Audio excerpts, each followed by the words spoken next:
சண்டைக்கோழி serial நாளைக்கான எபிசோடில் என்ன நடக்க போகுதுன்னு பார்க்கலாம் வாங்க. அதுக்கு முன்னாடி என்னுடைய சேனலை நீங்கள் சப்ஸ்கிரைப் பண்ணலைன்னா மறக்காமல் சப்ஸ்கிரைப் பண்ணிக்கோங்க. பக்கத்தில் இருக்கிற பெல் பட்டனையும் ப்ரெஸ் பண்ணிக்கோங்க. விஜய்க்கு பெருமாள் கால் பண்ணியிருப்பார். குட்டி பாஸ் நாங்கள் பக்கத்தில் வந்துட்டோம், இன்னும் ஒரு 5 நிமிஷத்தில் வீட்டுக்கு வந்துடும் அப்படின்னு சொன்ன உடனே விஜய்க்கு ரொம்ப சந்தோஷமாயிடுது. ஐஸ்வர்யா விஜய் கிட்ட ஃபோனில் யாருங்க அப்படின்னு கேட்க பெருமாள் தான் கால் பண்ணா அப்படின்னு சொல்கிறாங்க. அப்போது நந்தினி இதெல்லாம் பார்த்துட்டு இருப்பாங்க. இவன் எதுக்கு இவ்வளோ சந்தோஷமாக இருக்கான், அந்த பெருமாள் அப்படி என்ன சொல்லியிருப்பான் அப்படின்னு யோசிச்சுக்கிட்டு நின்றுட்டு இருக்காங்க. விஜயும் ஐஸ்வர்யாவும் வெளியில் போகிறாங்க, அவங்க பின்னாடியே நந்தினியும் போகிறாங்க. கரெக்டாக கார் நிற்குது. விக்ரம் இறங்கி வராரு. விக்ரமை பார்த்ததுமே நந்தினிக்கு பயங்கர ஷாக்கு. அப்படியே பயந்துக்கிட்டே நின்று பார்த்துட்டு இருக்காங்க.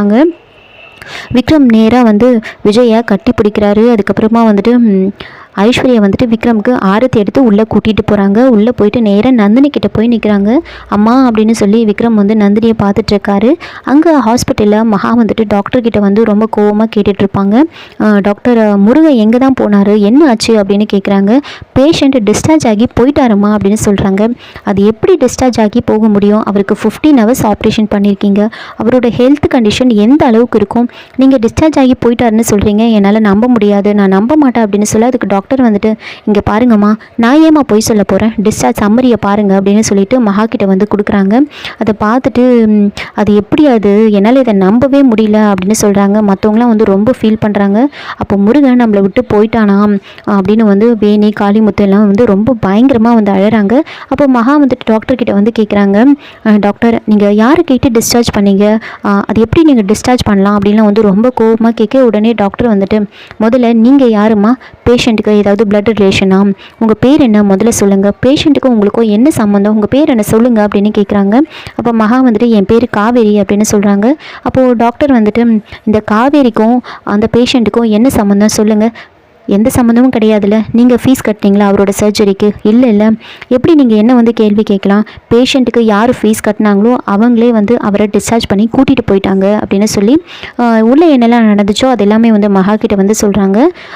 விக்ரமுக்கு ஆக்சிஜன் சப்ளை கட் ஆகிருக்கும். அந்த சமயம் பார்த்து கரெக்டாக டாக்டர் உள்ளே போயிருப்பார். உள்ளே போயிட்டு அதை பார்த்த உடனே விக்ரமுக்கு ட்ரீட்மெண்ட் கொடுக்குறாரு. ட்ரீட்மெண்ட் கொடுத்த கொஞ்சம் நேரத்துலேயே விக்ரம் கண் முழிச்சிருப்பார். கண் முழிச்சு பார்க்குறாரு. எனக்கு என்ன ஆச்சு அப்படின்னு கேட்குறாரு. அப்போ டாக்டர் உங்களுக்கு ஒன்றும் இல்லை, தலையில் லேசாக அடிபட்டிருக்கு, அதனால் சின்ன சர்ஜரி பண்ணியிருக்கோம் அப்படின்னு சொல்கிறாங்க. அதை கேட்டுட்டு விக்ரம் எடுத்த உடனே என்னோட அம்மா இருந்தால் கொஞ்சம் கூப்பிட்றீங்களா அப்படின்றாங்க. அப்போ டாக்டர் உங்களோட அம்மா வந்திருக்காங்களா என்னென்னு தெரியல அப்படின்னு சொல்கிறாங்க. உங்களோட கம்பெனி ஸ்டாஃபு பெருமாள் தான் வந்துட்டுருக்காரு, அவர் தான் உங்களுக்கு ஃபீஸ் எல்லாம் பே பண்ணாரு, அவர் ஆன் தி வே வந்துட்டுருக்காரு அப்படின்னு சொல்கிறாங்க. அதை கேட்டு விக்ரம் அப்போது என்னை அட்மிட் பண்ணது யார் அப்படின்னு கேட்குறாங்க. ஒரு லேடியும் அவங்களோட பிரதரும் தான் உங்களை அட்மிட் பண்ணாங்க அப்படின்னு பேசிகிட்டு இருப்பாங்க. கரெக்டாக பெருமாளும் வருவார். வந்த உடனே விக்ரம் பெருமாளை பார்த்து பேசுகிறாரு. அதுக்கப்புறமா டாக்டர்கிட்ட சொல்கிறாரு, டாக்டர் என்னை டிஸ்சார்ஜ் பண்ணுங்க அப்படின்னு சொல்கிறாங்க. டாக்டர் என்னது டிஸ்சார்ஜ் பண்ணணுமா, உங்களுக்கு ஆப்ரேஷன் பண்ணியிருக்கு, நீங்கள் 2 நாள் அப்சர்வேஷனில் இருக்கணும் அப்படின்னு சொல்கிறாங்க. அதுக்கு விக்ரம் இல்லை என்னால் இங்கெல்லாம் இருக்க முடியாது, எனக்கு இதெல்லாம் ரொம்ப அலர்ஜி, நான் வீட்டுக்கு கிளம்புறேன், நீங்கள் ட்ரீட்மெண்ட் பண்ணுறதுனா கூட எங்கள் வீட்டுக்கு பண்ணுங்க அப்படின்னு சொல்கிறாங்க. அதுக்கு டாக்டர் இங்கே பாருங்கள், இங்கே இருக்கிற எக்யூப்மெண்ட்ஸ் எல்லாம் அங்கே வைக்க முடியாது, பண்ண முடியாது, அதனால் இங்கே தான் எல்லா எக்யூப்மெண்ட்ஸும் இருக்குது அப்படின்னு சொல்கிறாங்க. அதுக்கு விக்ரம் உங்களுக்கு அதுதானே பிரச்சனை, நாங்கள் அந்த எக்யூப்மெண்ட்ஸ் எல்லாம் எங்கள் வீட்டிலே ரெடி பண்ணுறோம், நீங்கள் அங்கேயே ட்ரீட்மெண்ட் கொடுங்க அப்படின்னு சொல்கிறாங்க. பெருமாள் கிட்ட பெருமாள் உடனே அதுக்காக அரேஞ்ச் பண்ணுங்க அப்படின்னு சொல்ல, அப்போ டாக்டர் சரி இதே ஐசியூ செட்டப்பை நீங்கள் வீட்டில் பண்ணாலும் எங்களுக்கும் ஓகே தான், அதெல்லாம் ஒன்றும் பிரச்சனை இல்லை, சொல்லப்போனால் நீங்கள் அங்கே ட்ரீட்மெண்ட் எடுத்தாலும் இன்னும் பெட்டராக தான் இருக்கும் அப்படின்னு சொல்லிட்டு இருப்பாங்க. அப்போது விக்ரம் பெருமாள் கிட்ட சொல்கிறாங்க, சரி பெருமாள் நம்ம கிளம்பலாமா அப்படின்னு கேட்க, கிளம்பலாம் குட்டி பாஸ், இங்கேருந்து நேராக ஏர்போர்ட்டுக்கு போகிறோம், அதுக்கப்புறமா அங்கேருந்து 1 மணி நேரத்தில் நாம் சென்னைக்கு போயிடுவோம் அப்படின்னு சொல்கிறாங்க. அதை கேட்டு விக்ரம் என்னது இன்னும் 1 மணி நேரத்தில் சென்னைக்கு போவோமா, அப்போ நாம் எங்கே இருக்கோம் அப்படின்னு கேட்குறாங்க.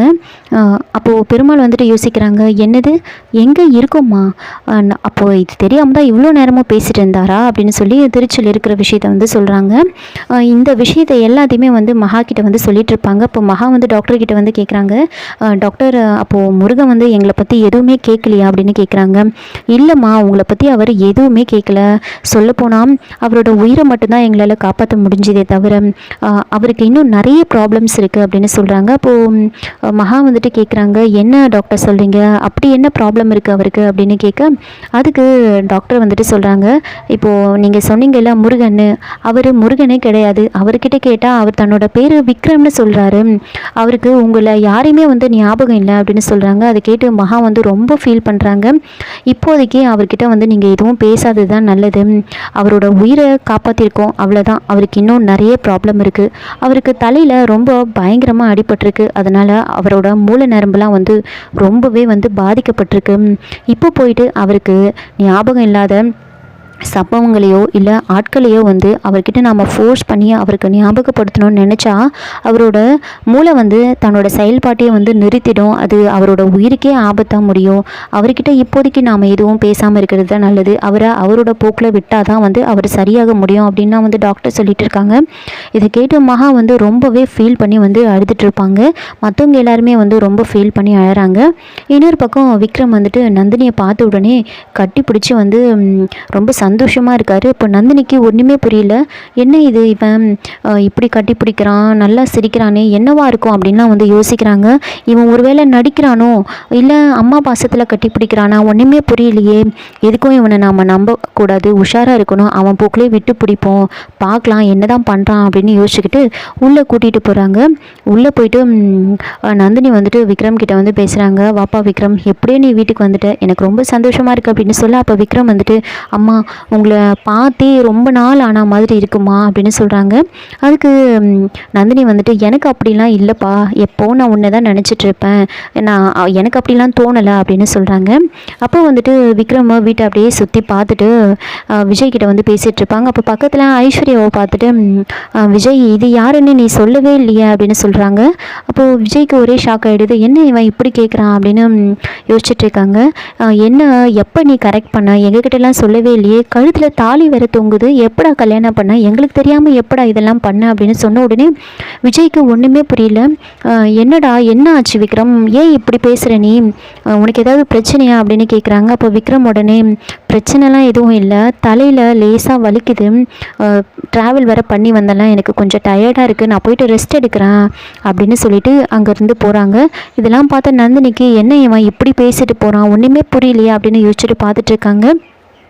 அப்போது பெருமாள் வந்துட்டு விஜய்க்கு சிக்னல் கொடுத்துட்டு அவர் போட்டோம் அப்படின்னு சொல்லி விக்ரம் அங்கேருந்து அனுப்பிடுறாங்க.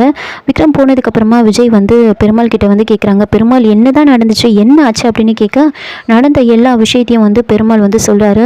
இங்கே பாருங்கள் குட்டி பாஸா, இப்போது உங்களோட ஒய்ஃப் ஞாபகம் இருக்கோ இல்லையோ, அவரோட ஒய்ஃபே வந்து அவருக்கு ஞாபகம் இருக்காது, அந்த மாதிரி அவரோட சிச்சுவேஷன், அவரோட ஹெல்த் கண்டிஷன் இப்போ அந்த மாதிரி இருக்குது அப்படின்னு சொல்லி விஜய் கிட்ட எல்லா விஷயத்தையுமே சொல்லிட்டு இருக்காங்க. இது கேட்டு விஜயும் ஐஸ்வர்யாவும் ரொம்ப ஷாக் ஆகுறாங்க. இதோட இந்த எபிசோடை வந்து முடிச்சிருக்காங்க. என்னோட ரிவ்யூ பிடிச்சிருந்தால் லைக் பண்ணுங்கள், மறக்காமல் சப்ஸ்கிரைப் பண்ணுங்கள். தேங்க்யூ.